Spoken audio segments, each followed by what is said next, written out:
Hey everybody, welcome back. We are here for part 4 of Death and Rebirth. And today we are going to get into the neck of the funnel, if you will. And what I mean by that is all of the videos that we've done up until this point, talking about kind of the different aspects of death and rebirth. You know, they're all pointing towards something. They're all kind of funneling us into something, if you will. And today is that neck of the funnel. It's where it's all going. And I would say that when I learned this lesson, it was for sure one of the greatest lessons that I've ever learned in this lifetime, in all of the shadow work that I've ever done. And that is this. And it is that even love has to die and be reborn. And that can sometimes be challenging, because it's usually love that we fall back on when we're trying to be a better parent, a better spouse, a better friend, right? And so we kind of always fall back on that. But what if the thing that we're falling back on is the thing that is the problem?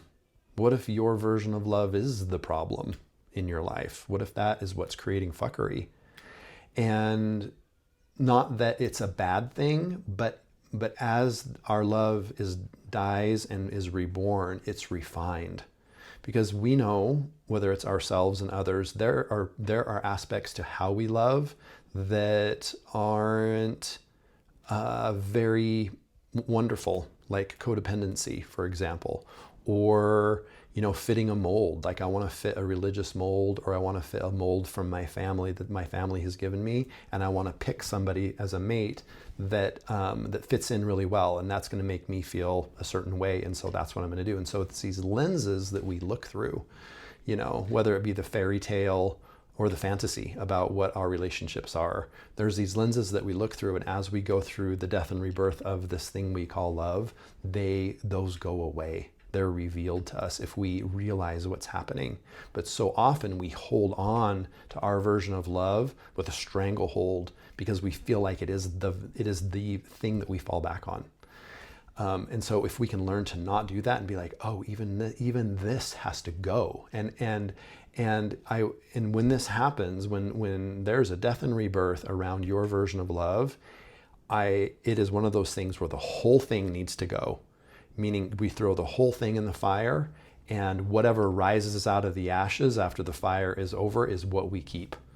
We don't want to hold on to be like, I'm going to let 50% go and I'm going to keep 50%, which we often do because we're attached to it, right? It makes us feel safe somehow. But this is the one where we let it all go and we just see what comes out of the ashes, right? And to allow, and it is extremely transformational if we even just realize that this is a part of our walk and that this is a part of our experiences, and especially transformational if you're in it right now, or when you're in it, being like, okay, even love needs to die and be reborn, just reminding yourself of that. And one of the things that can keep us from happening is, and I'll use the example of significant others, where we buffer ourselves from being fully in with them. We might have one foot in, one foot out, or we might feel like we have both feet in, but while we have both feet in, we're not really being fully vulnerable with them. Or on the flip side, when things go south and there is a breakup or a divorce, we try to move through that pain as quickly as we can, rather than truly sitting in it, cooking in it, allowing it to purify us, and just being fully with that experience too, right? Fully with being in love, fully with having love leave. And because if we're only partially in, even if it's 95%, that creates a whole version of pain in and of its own. And so in order for one of the greatest transformational things that is possible to happen to us, which is allowing love to die and be reborn, we have to be fully in all stages. And as we do that, and as this process occurs over and over, because it has happened over and over with me, and I can say that I didn't get as much from it before I knew what the hell was going on. After I knew what was going on, that actually my version of love was dying and being reborn, it was transformational. Those versions of heartbreak And I've had heartbreak with relationships, but I've also had a heartbreak with the things that I love the most, like especially my work. I've had heartbreak with my kid because, you know, there's been, when there was a breakup, I realized I'm only going to get half of his moments, right?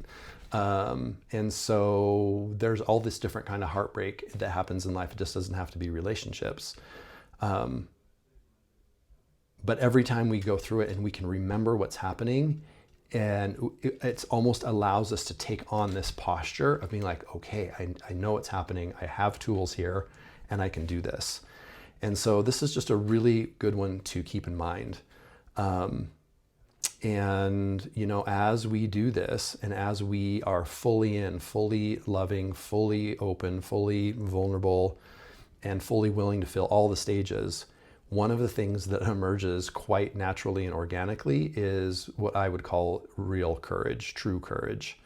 You know, there's a lot of versions of courage out there, you know, guys who climb Mount Everest, firefighters who, you know, save orphanage or kids from a burning orphanage, what have you. But there's a lot of tough guys or so-called courageous guys, people that don't really let people all the way in, and they don't actually are not fully engaged, if you will, in all the stages of love, because it's the greatest elation and the greatest pain we know. And as a culture and a society, we've gotten really good at buffering ourselves from that. So love has to die and be reborn over and over. And going into it with that understanding can be so valuable. I love you all, and I look forward to next time.